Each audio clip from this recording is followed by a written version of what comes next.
رسم ازا جاری رہے، رسم ازا جاری رہے، صاحب ذوالفقار مدد حسین ابن علی کا تذکرہ ہے، ہائے کربلا والو، ہائے کربلا والو، ہو گیا مرنا ستم عباس کا، اے عزادار حسینی یہ چلن زندہ رہے، اے مادر حسین یا فاطمہ زہرا، سائے پر جتن پاک میں رہے یہ عزادار، فانوس بن کے جس کی حفاظت ہوا کرے، وہ شمع کیا بجھے جسے روشن خدا کرے، شمع سے شمع جلے سلسلہ جاری رہے، ہم رہے یا رہے یہ عزاداری رہے، شمع سے شمع جلے، اپنی نسلوں کو سکھاتے رہو ماتم کا ہنر، سینہ در سینہ کرے بس یہ عزاداری سفر، جیسے حالات بھی ہوں رسم یہ جاری رہے،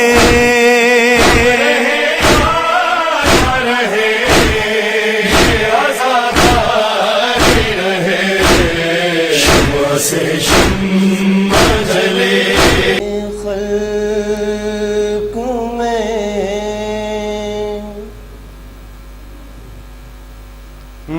مجرے خلق میں ان آنکھوں نے کیا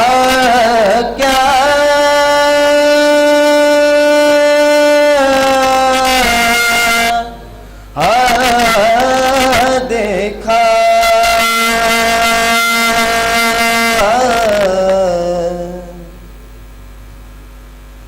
پر کہیں سبت پیمبر سنا آقا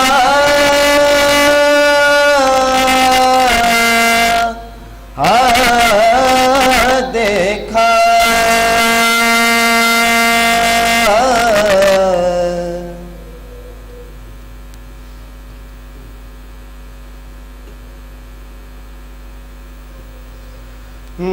میں نے دیکھا عالم شاہ کو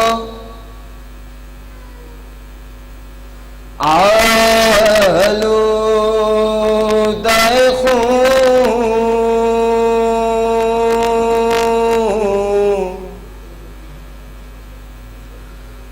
میں نے دیکھا عالم شاہ کو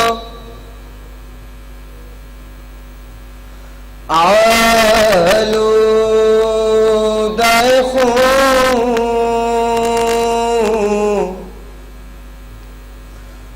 میں نے عباس کو بھیجا لب دریا،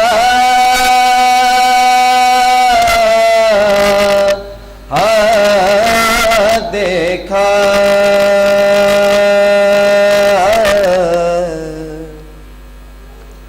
مجرے خلق میں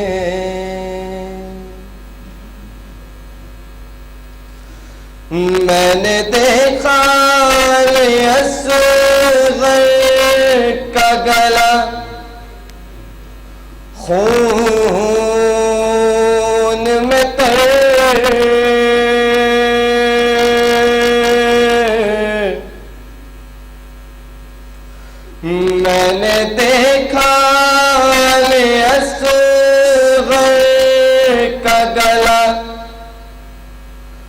خون میں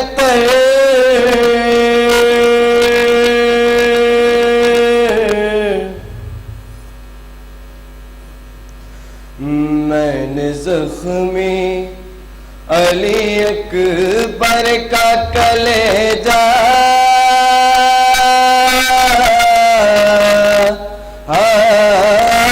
دیکھا،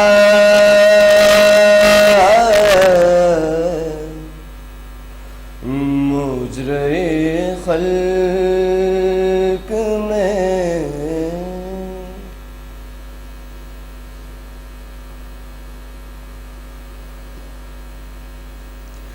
ایک گٹھڑی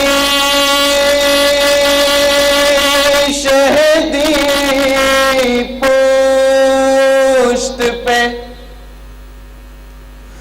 لائے اس میں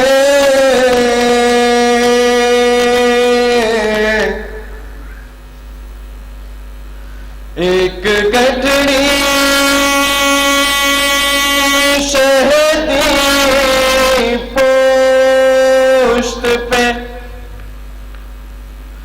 لائے اس میں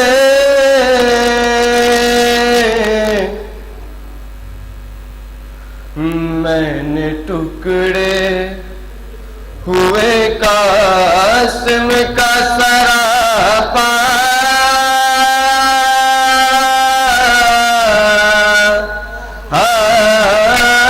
دیکھا،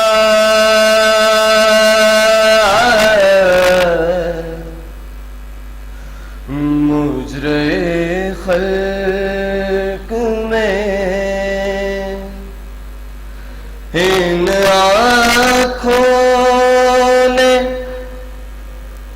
کیا کیا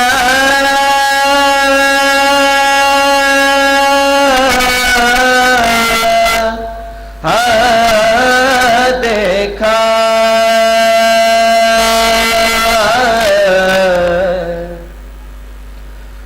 پر کہیں شبت پیمبر سنا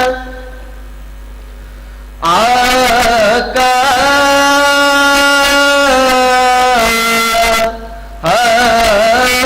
دیکھا،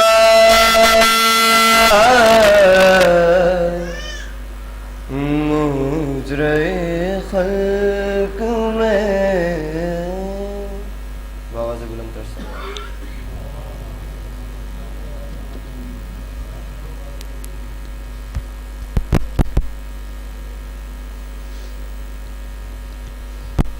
ہمارے دیگر نعرے صلوات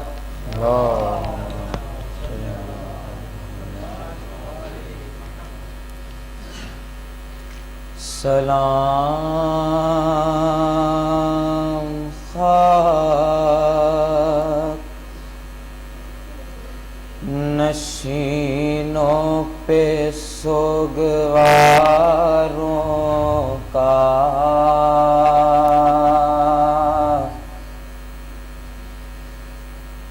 غریب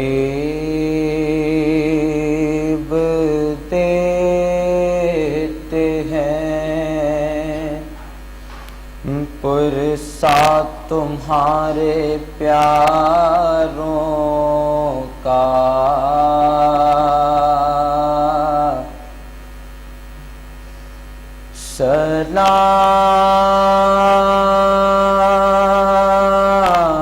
سلام ان پہ جنہیں شرم کھائے جاتی ہے،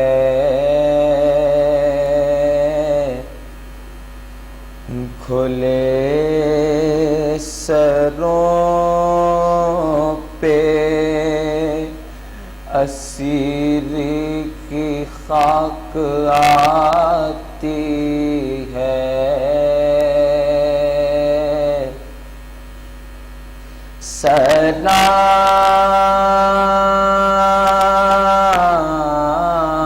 سلام اس پہ جو زحمت کش سلاسل ہے،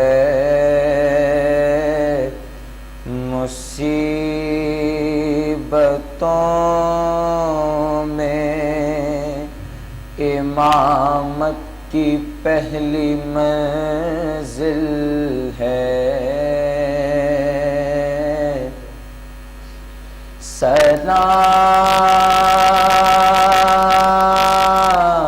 سلام بھیجتے ہیں اپنی شاہزادی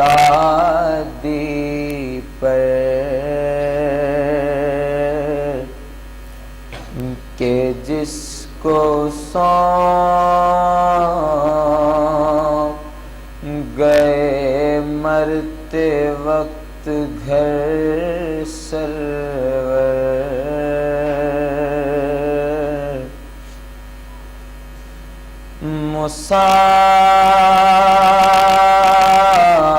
مصافحت میں جسے بے کسی دکھلائی،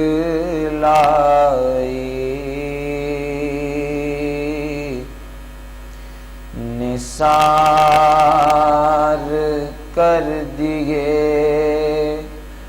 بیٹے نہ بچ سکا بھائی،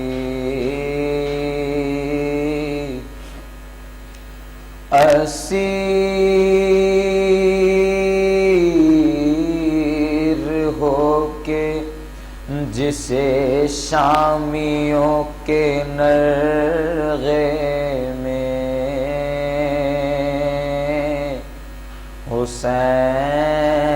حسینیت ہے سکھانا علی کے لہجے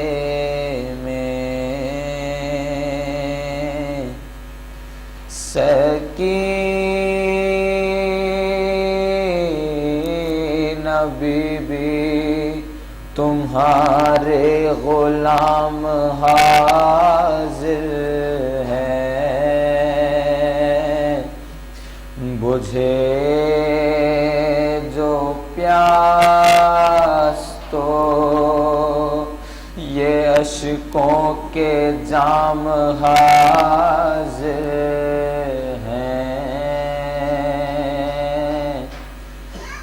رہے،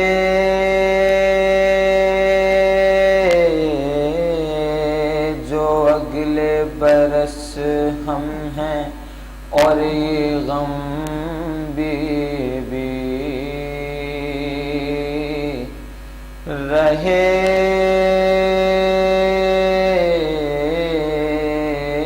جو اگلے برس ہم ہیں اور یہ غم بی بی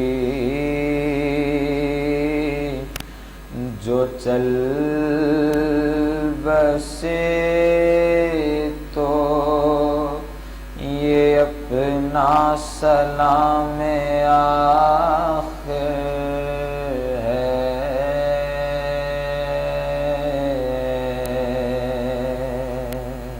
محمد وآل محمد وآل زبرن علیہ الصلوات۔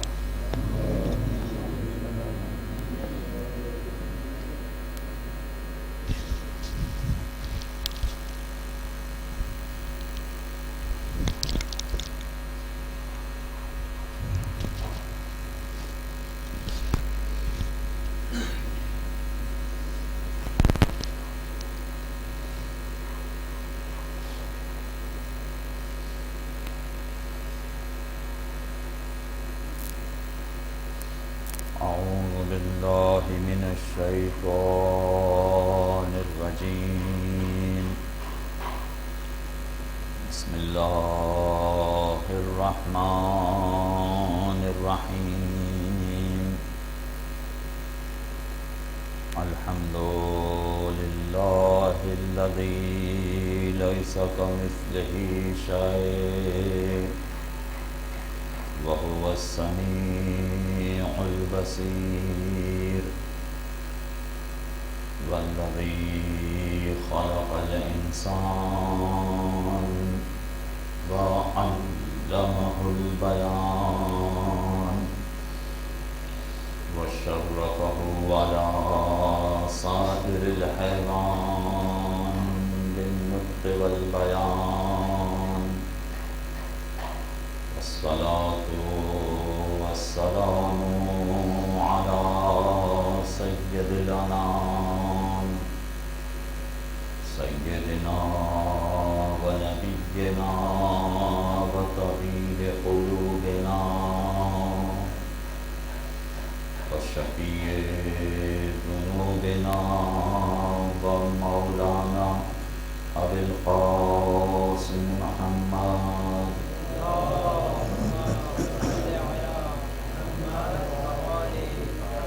وعلى آله الطيبين الطاهرين المعصومين لا سيما على سيد شباب أهل الجنة. أما بعد، السلام على الحسين وعلى علي بن الحسين وعلى أولاد الحسين وعلى أصحاب الحسين. اللہ نے گرام قدر ایام اعزاء اختتام کو پہنچا.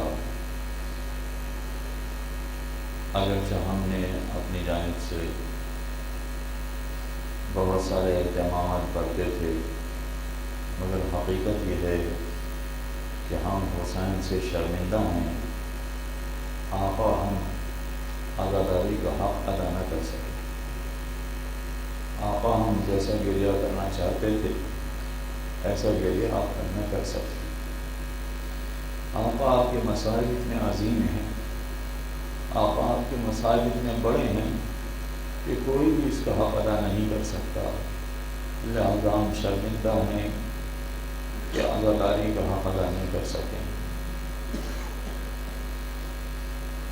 جو صورتحال سید الشہداء کے ساتھ پیش آئی ہے اس کے بارے میں ذرا سا آپ غور کیجیے تو اندازہ ہوگا کہ اگر ایک شریف آدمی ہو، دیانتدار انسان ہو، اگر اس انتہائی شریف شخص کو کسی بھی جرم میں بلا وجہ پکڑ لیا جائے اور اس کو سزا دی جائے یا اس کی توہین کی جائے تو یہ اگرچہ چھوٹا سا جرم ہو مگر اس کے باوجود یہ ساری زندگی اس کو یاد رہتا ہے. میں کہتا ہوں سید الشہداء کے دل پر کیا گزر رہی ہوگی کہ یہ مجھے کس جرم کی سزا دے رہے ہیں، کیا خطا کی ہے میں نے، کیا جرم کیا ہے میں نے، اور اس کے باوجود جو سزا یہ دے رہے ہیں. انہوں نے میرا جوان بیٹا قتل کر دیا، میرا جوان بھائی مار دیا، میرے شیرخوار بچے کو تیر کا نشانہ بنایا گیا، میرے اصحاب کو بلا وجہ قتل کر دیا گیا.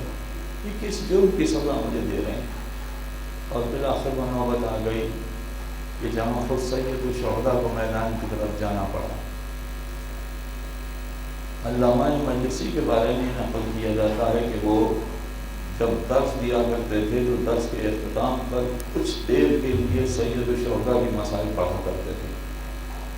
کہتے ہیں کہ کسی کنیز نے آ کر درس کے اختتام پر علامہ مجلسی سے کہا کہ میرے بیٹے کی رخصتی کے مسائل پڑھو. اس کنیز نے شہزادی کا پیغام پہنچایا کہ میرے بیٹے کی رخصتی کے مسائل پڑھو. نہ جانے رخصتی کے مسائل کیسے بیان ہو سکتے ہیں. جس کا بیٹا سید الشہداء کے لیے شہید ہو گیا تاکہ امام باقی رہیں، مگر وہ نوبت آ گئی کہ اب امام جا رہے ہیں. جس کا بھائی سید الشہداء پر قربان ہو گیا، جس کا سہاگ سید الشہداء پر قربان ہو گیا، جس کے بچے سید الشہداء پر قربان ہو گئے، فقط اس وجہ سے کہ سید الشہداء باقی رہیں. اب سید الشہداء ساری بیویوں کو سلام آخر کہنے کے لیے آئے ہیں تو خیمے میں کیا کوہرام برپا ہوا ہوگا اس کا کوئی اندازہ نہیں کر سکتا. خیمے کی کیا کیفیت ہوگی اس کا کوئی اندازہ نہیں کر سکتا. جب سید الشہداء باہر نکلنا چاہتے ہیں تو بیویوں کے دل میں بس ایک ہی بات ہے کہ اگر ایک مرتبہ باہر نکل کے میدان میں چلے گئے تو پھر ہم ان کا دیدار نہ کر سکیں گے، ہم ان کی زیارت نہ کر سکیں گے، یہ آخری زیارت ہوگی۔ لہذا سید الشہداء نے کسی نہ کسی طرح سے بیویوں کو خدا حافظ کہا، جن کے شوہر ان کی نصرت میں کام آئے تھے ان کو خدا حافظ کہا، جن کے بچے مولا کی نصرت میں کام آئے تھے ان کو خدا حافظ کہا، اپنی بیویوں کو اپنی بہنوں کو خدا حافظ کہا، اور خدا حافظ کہنے کے بعد نکلے ہیں میدان میں۔ تو سید الشہداء کا ایک طریقہ کار تھا، وہ فوج پر حملہ کرتے تھے مگر حملہ کرنے کے بعد بہت دور تک نہیں جایا کرتے تھے، حملہ کرنے کے بعد دوبارہ واپس پلٹ آیا کرتے تھے، واپس پلٹنے کے بعد قرآن کی ایک آیت کی تلاوت کرتے تھے، اور بار بار یہ عمل مولا نے انجام دیا ہے۔ حملہ کیا، پلٹ کر واپس آئے، خیمے کے ارد گرد کھڑے ہو گئے اور ایک آیت کی تلاوت کی، لا حول ولا قوت الا باللہ، لا حول ولا قوت الا باللہ۔ پھر دوبارہ حملہ کرتے تھے، پھر دوبارہ پلٹ کے واپس آ جاتے تھے۔ علماء بیان کرتے ہیں کہ آخر ایسا کیوں کیا سید الشہداء نے؟ یہ بار بار حملہ کرتے ہیں اور بار بار پلٹ کے واپس آ جاتے ہیں۔ کہتے ہیں کہ اس کی دو وجہ ہے۔ ایک پیغام تو یزیدی فوج کو دینا ہے کہ تم اپنے آپ کو جتنا چاہے طاقتور سمجھو مگر حقیقی قوت اللہ کی ہے اور وہ تم سے ضرور اس کا انتقام لے گا۔ مگر ایک پیغام بیویوں کے لیے بھی تھا کہ اے بیویوں، ابھی میں زندہ ہوں، ابھی میں سلامت ہوں، تم غمزدہ نہ ہو، تم فکر مند نہ ہو۔ یہ پیغام بیویوں کے لیے بھی تھا، اس لیے مولا بار بار جاتے تھے، حملہ کر کے پلٹ کے واپس آتے تھے۔ مگر ایک مرتبہ کیفیت ایسی ہو گئی کہ جب سید الشہداء نے حملہ کیا ہے تو یاد رکھیے کہ مولا کی کیفیت ایسی ہے کہ 3 دن کی پیاس ہے، اوپر سے تپتی دھوپ ہے، نیچے سے کربلا کی تپتی بھی ریت ہے، ایسا لباس پہنا ہے کہ جو تپ رہا ہے۔ ایسے عالم میں جب سید الشہداء نے ایک مرتبہ حملہ کیا تو فوجوں نے چاروں طرف سے گھیر لیا، اور گھیرنے کے بعد جس کے پاس جو کچھ تھا وہ اس نے استعمال کیا۔ کسی نے تلوار ماری ہے، کسی نے نیزہ مارا ہے، کسی نے تیر مارا ہے، کسی کے پاس کچھ نہیں تھا تو اس نے پتھر مارا ہے۔ چاروں طرف سے گھیر کر سید الشہداء کو اس طرح سے مارا گیا، اس طرح سے اذیت پہنچائی گئی کہ اب سید الشہداء کے پاس کوئی راستہ نہیں بچا۔ لہذا اپنے دونوں ہاتھوں کو، اپنی دونوں باہوں کو گھوڑے کی گردن میں ڈال دیا۔ اب گھوڑا جہاں لے جائے، سوچنا جہاں لے جائے۔ مگر اس کیفیت میں بھی ایک منظر ایسا تھا کہ ایک تیر مولا کو آگے ایسا لگا ہے کہ نواسہ رسول پشت پرست زمین کربلا پر آ گئے ہیں، زمین کربلا پر آ گئے تو اس کے باوجود کسی کی ہمت نہیں ہوتی ہے کہ وہ مولا کے بہت زیادہ قریب آ جائے۔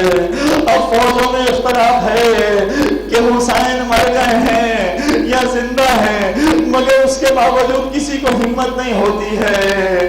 ایک مرتبہ ایک شقی نے کہا، ارے میں تمہیں بتاتا ہوں، اگر تم عمل کرو گے تو پتہ چل جائے گا کہ زندہ ہے یا نہیں، اس لیے کہ وہ برداشت نہیں کر سکیں گے۔ اپنے گھوڑوں کا رخ خیموں کی طرف کر دو۔ شقیوں نے اپنے گھوڑوں کا رخ خیموں کی طرف کر دیا۔ اب حسین میں سکت نہیں ہے، اوندھے منہ پڑے ہیں، مگر دیکھا کہ گھوڑے خیموں کی طرف جا رہے ہیں تو اپنی دونوں بہنیوں کو زور دے کر اپنی گردن کو اٹھایا اور کہا، اے شقیوں، اگر تم مسلمان نہیں ہو تو انسان تو بنو، ابھی میں زندہ ہوں، ابھی میرے اہل حرم سے تمہارا کیا تعلق؟ عزیزوں، وہ کیفیت ہے کہ جو ناقابل بیان ہے، عام طور پر وہ کیفیت بیان کرنا آسان نہیں ہے۔ لہذا میں منظر مختصر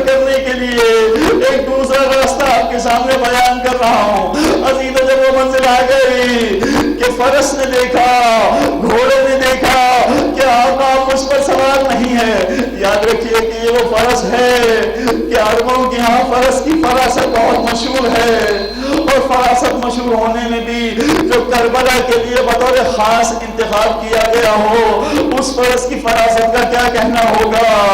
یہ وہ فرس ہے کہ اگر مولا 3 دن پیاسے رہے ہیں تو یہ فرس بھی پیاسا رہا ہے، اور صبح سے شام تک آقا جھول لاشا میدان سے لاتے رہے، وہ اسی گھوڑے کی پشت پر لاتے رہے ہیں۔ ہر طرح کی خدمات اس نے انجام دی ہے، لہذا جہاں ہم انسانوں کی یاد مناتے ہیں وہ آقا کے سجنا کی یاد بھی مناتے ہیں اور اس کا بھی احترام کرتے ہیں۔ یہ سوچنا وہ ہے کہ جو ہر وقت مولا کے ساتھ ہے، اور ہر وقت اور ہر پریشانی میں اس نے مولا کا ساتھ دیا ہے۔ جب اس فرس نے دیکھا کہ آقا زمین کربلا پر گر گئے ہیں، اب میں آقا کی کیا خدمت کر سکتا ہوں؟ ارے میرے ذہن میں مختلف باتیں آتی ہیں۔ ہو سکتا ہے کہ اس نے سوچا ہو کہ عباس زندہ ہوتے تو جا کے اشارہ کرتا کہ آقا ارے نواز رسول زمین کربلا پر تڑپ رہا ہے، ان کی مدد کیجیے۔ ارے اگر علی اکبر زندہ ہوتے تو ان کو بتاتا، ارے بابا کی خبر لو، مگر نہ عباس زندہ ہے، نہ علی اکبر زندہ ہے، نہ دوسرا کوئی زندہ ہے، اب میں آقا کی کیا خدمت کر سکتا ہوں؟ لہذا یہ آگے بڑھا، جس جگہ پر خون حسین بہایا گیا تھا وہاں پہنچا، وہاں پر اپنی پیشانی کو رکھا اور ایک مرتبہ سیدھے خیمے کا رخ کیا۔ یہ خیمے کی طرف چلا، جب خیمے کی طرف آیا ہے تو ایک زوردار قسم کی چیخ ماری ہے اس نے۔ بیویاں ساری خیموں کے اندر بیٹھی ہیں، کوئی بیوی خیمے سے باہر نہیں نکلتی ہے۔ پھر جب کوئی بیوی نہ نکلی پھر دوبارہ اس نے چیخ ماری، کوئی بیوی باہر برآمد نہ ہوئی۔ اس نے جب تیسری مرتبہ چیخ ماری ہے اس وقت بھی کوئی بیوی باہر نہیں نکلی ہے۔ ہاں ایک چھوٹی سی بچی باہر نکل کر باہر نکل کر آئی، اس نے دیکھا کہ بابا کا سلجنا کھڑا ہوا ہے، جاں بجا تیر پیوست ہے، زین کٹی ہوئی ہے، سلجنا کی آنکھوں سے آنسو جاری ہے، پیشانی خون سے رنگین ہے۔ ایک مرتبہ چیخ کر کہا ہائے میرا بابا، ہائے میرا بابا۔ یہ بہن کرتی ہوئی یہ بیوی اندر گئی ہے اور بیویوں کو پتا چلا کیا آقا حسین منزل شہادت کو پہنچ چکے، آقا حسین شہید ہو چکے ہیں۔ ایک مرتبہ زمین کربلا پر زلزلہ آنے لگا، پریشانی ہونے لگی۔ جب یزیدی لشکر نے یہ سارا منظر دیکھا، اس منظر کو دیکھنے کے بعد بھی ان کی توجہ کسی اور طرف نہیں ہے، ان کی توجہ فقط لوٹ مار کی طرف ہے۔ لہذا جب حسین کو قتل کر چکے تو سب سے پہلا کام انہوں نے یہ کیا کہ اپنے گھوڑوں کا رخ خیموں کی طرف کر دیا۔ جو خیموں میں ہے اسے کسی طرح سے لوٹ لیا جائے۔ عزیزو یہ نبی زادیہ ہے، یہ اولاد زہرا ہے، اور ان کو کبھی فلک میں نہیں دیکھا ہے، مگر یہ اشکیاء نبی زادیوں کے خیموں میں داخل ہو گئے۔ اب نبی زادیوں کو دیکھیے، یہ خیمے میں داخل ہونے کے بعد مختلف چیزیں لوٹنے لگے، مختلف اشیاء لوٹنے لگے۔ جب یہ سامان لوٹ رہے تھے بیویاں کونے میں چپ چاپ کھڑی تھی، ان کو لوٹنے دے رہی تھی، جو لوٹنا ہے لوٹ کے لے جاؤ۔ یہ چپ چاپ کھڑی ہے، مگر اگلا مرحلہ یہ آیا کہ ان شکتیوں کا ہاتھ بیویوں کی چادر کی طرف جانے لگا۔ اب بیویوں کی چادر کی طرف ان کا ہاتھ بڑھنے لگا۔ مختار ثقفی نے کربلا کے ایک ایک شقی کو قتل کیا تھا. کہا یہ جاتا ہے کہ قتل کرنے سے پہلے مختار الشقی سے پوچھتا تھا کہ بتا تو نے کربلا میں کیا ظلم کیا ہے. جب وہ ظلم کی داستان بیان کر دیتا تھا تو اس کے بعد اسے قتل کرتا تھا. جب خولی کو پکڑا گیا اور قتل کرنے کے لیے سامنے کھڑا کیا گیا تو مختار نے خولی سے پوچھا اے شقی بتا تو نے کیا ظلم کیا تھا, کیا کیا ظلم کیے تھے. یہ کہتا ہے کہ جب حسین قتل کر دیے گئے تو یزیدی لشکر خیموں میں داخل ہو گیا اور سامان لوٹنے لگا. مجھے ذرا دیر ہو گئی تھی, جب دیر ہو گئی میں خیمے میں داخل ہوا تو میں نے خیمے میں ادھر ادھر نگاہیں دوڑائی. میں نے دیکھا کہ ارے سارا سامان تو لوٹ لیا گیا ہے, میرے لیے تو کچھ بھی نہیں بچا, یہ سارا سامان باقی فوجیوں نے لوٹ لیا. میں اگر بغیر سامان کے چلا گیا تو نقصان میں رہوں گا, لہذا میں افسوس کر رہا تھا. میں نے ادھر ادھر نگاہیں دوڑائی, میری نگاہیں 3 سال کی بچی پر پڑی, اس کے کانوں میں گوشوارے تھے, کانوں میں گوشوارے تھے. میں نے کہا نہیں ابھی کچھ چیز باقی رہ گئی ہے لوٹنے کے لیے, لہذا میں بچی کی طرف آگے بڑھا. بس بچی سمجھ گئے کہ اب یہ شقی میرے گوشوارے چھیننا چاہتا ہے, لہذا جیسے ہی میرے قریب آیا میں نے کہا خبردار میرے جسم کو ہاتھ میں لگانا, اگر تمہیں گوشوارے چاہیے تو میں تمہیں گوشوارے اتار کر دے دیتی ہوں.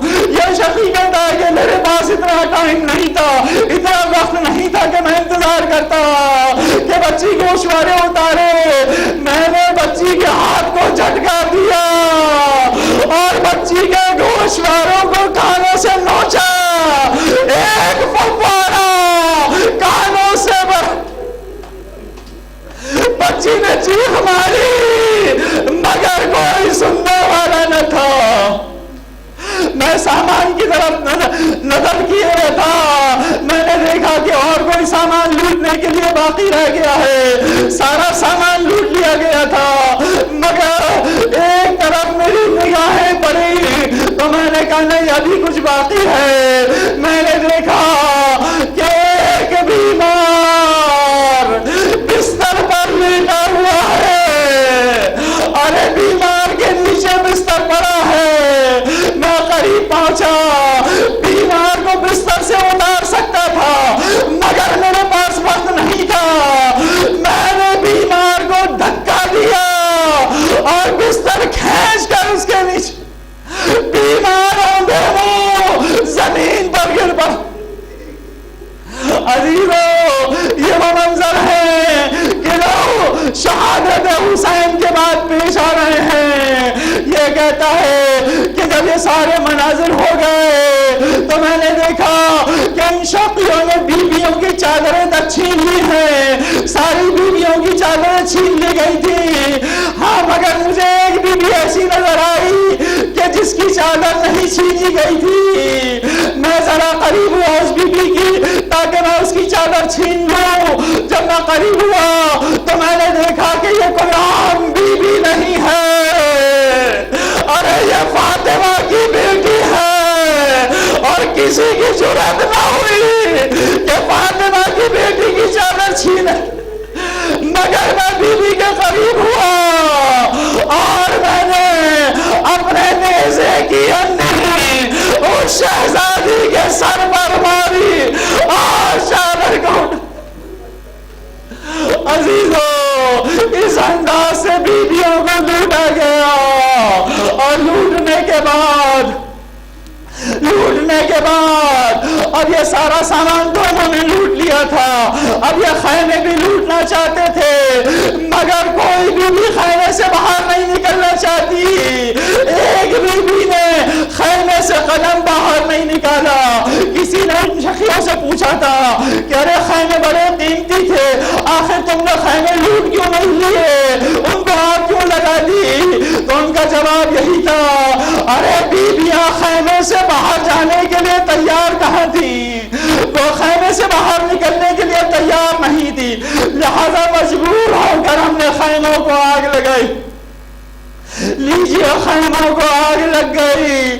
اب بیویاں ایک خیمے سے دوسرے خیمے میں جاتی ہیں، دوسرے خیمے سے تیسرے خیمے میں جاتی ہیں۔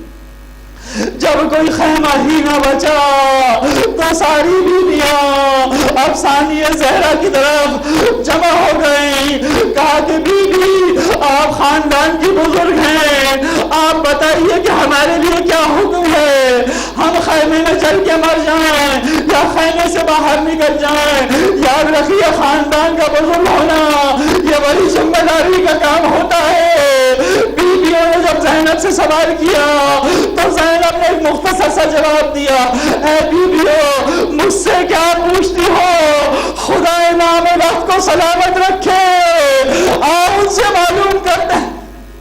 یہ بیویاں چل کر ایک مرتبہ سید سجاد کے پاس آئیں اور زینب نے سید سجاد سے سوال کیا، بیٹا سید سجاد آنکھیں کھولو، اب تم امام وقت ہو، ہمیں بتاؤ ہمارے لیے کیا حکم ہے، ہم خیموں سے باہر نکل جائیں یا جل کر مر جائیں؟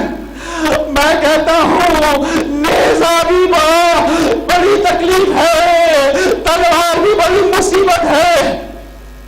تلوار کھانا آسان کام نہیں ہے، تیر کھانا آسان کام نہیں ہے، ارے نیزے کی تکلیف برداشت کرنا آسان کام نہیں ہے۔ مگر آقا سید سجاد ان کو ان کی امامت کا پہلا حکم کیا دینا پڑا، پہلا حکم کیا دینا پڑ رہا ہے، اے بیویوں خیموں سے باہر نکل جاؤ۔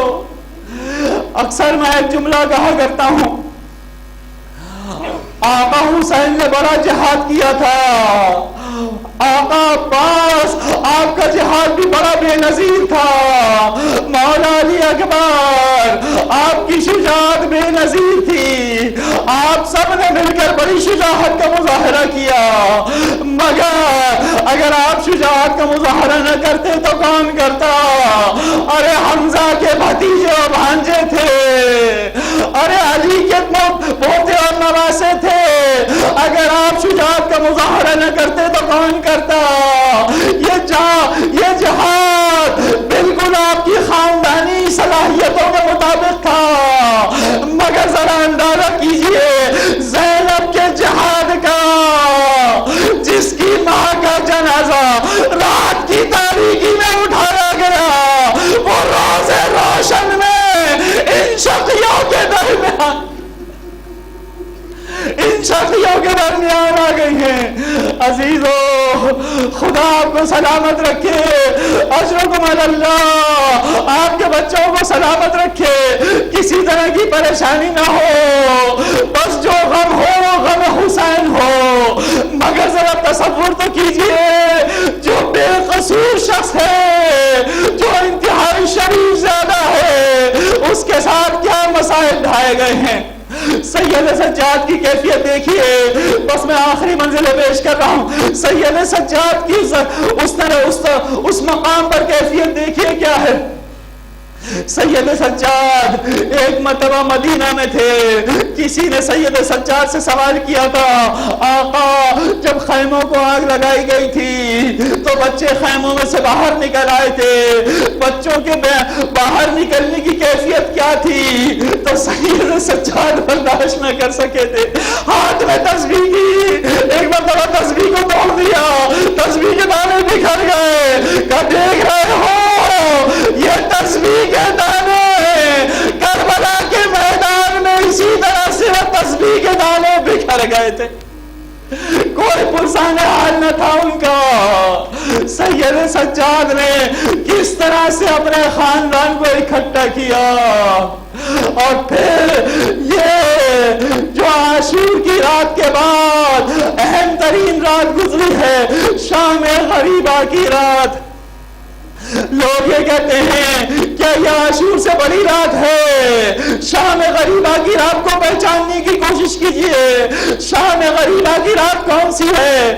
ارے عاشور کی رات میں آپ دیکھیے، ارے اصحاب کی آواز آ رہی ہے، ان کی تلاوت کی آوازیں سنائی دے رہی ہیں، آقا حسین کی آواز سنائی دے رہی ہے، عباس کے شعرانہ ہمیں سنائی دے رہے ہیں، بچے مطمئن ہیں، ارے بیویاں مطمئن ہیں کہ ہمارے وارث سلامت ہیں، مگر یہ شام غریبہ کی رات فقط دھواں اٹھ رہا ہے خیموں کا، اور بیویاں خاک کربلا پر بیٹھی ہیں۔ ایسی منزل میں سید سجاد نے جو سفر طے کیا ہے، ذرا اندازہ کیجئے، کربلا سے کوفہ تک کا سفر کیا ہے، کوفہ سے شام تک کا سفر کیا ہے، اور اس پورے سفر میں سید سجاد نے کئی مقامات پر سجدے انجام دیے ہیں۔ آقا سید سجاد کا لقب ہی سید سجاد ہے۔ اللہ کے رسول نے بہت سارے سجدے انجام دیے ہیں، اسلام کے اعلان کے بعد بھی بہت سارے سجدے انجام دیے، اسلام سے پہلے بھی اللہ کے رسول نے بہت سارے سجدے کیے ہیں، مگر رسول کا لقب سید الساجدین نہیں پڑا ہے۔ امیر المومنین نے سجدے میں تلوار کھائی ہے، مگر اس کے باوجود ان کا لقب سید الساجدین نہیں ہے۔ ارے میرے مولا، آقا حسین نے سجدے میں سر دے دیا گیا، سر دے دیا، مگر ان کا لقب بھی سید الساجدین نہیں پڑا، سید الصابرین ان کا لقب ہے، مگر سید الساجدین انہیں بھی نہیں کہتے۔ سید الساجدین فقط چوتھے امام کو کہتے ہیں، علی ابن الحسین۔ ان کے سجدوں کی ذرا داستان سنیے کہ ارے کربلا کے میدان میں شام غریبہ آ چکی اور رات کی تاریکی چھا چکی ہے۔ علامہ شافعی نے اپنی کتاب میں جملہ لکھا ہے، وہ فرماتے ہیں کہ سید سجاد نے پوری رات سجدے میں گزار دی، اور سجدے میں کہتے جاتے ہیں، لا الہ الا اللہ صدقا صدقا، لا الہ الا اللہ حقا حقا، تسلیما و تسلیما۔ اس انداز سے سید سجاد نے ساری منزلیں گزاری ہیں، مگر اس کے باوجود، اتنی تکلیفیں برداشت کرنے کے باوجود، اگر سید سجاد سے کوئی پوچھے کہ آپ کو سب سے زیادہ کہاں پر کیسی تکلیف پہنچی ہے، تو وہ کربلا کا نام نہیں لیتے ہیں، وہ کوفہ کا نام نہیں لیتے ہیں، بس سید سجاد کی زبان سے ایک ہی جملہ نکلتا ہے، الشام الشام۔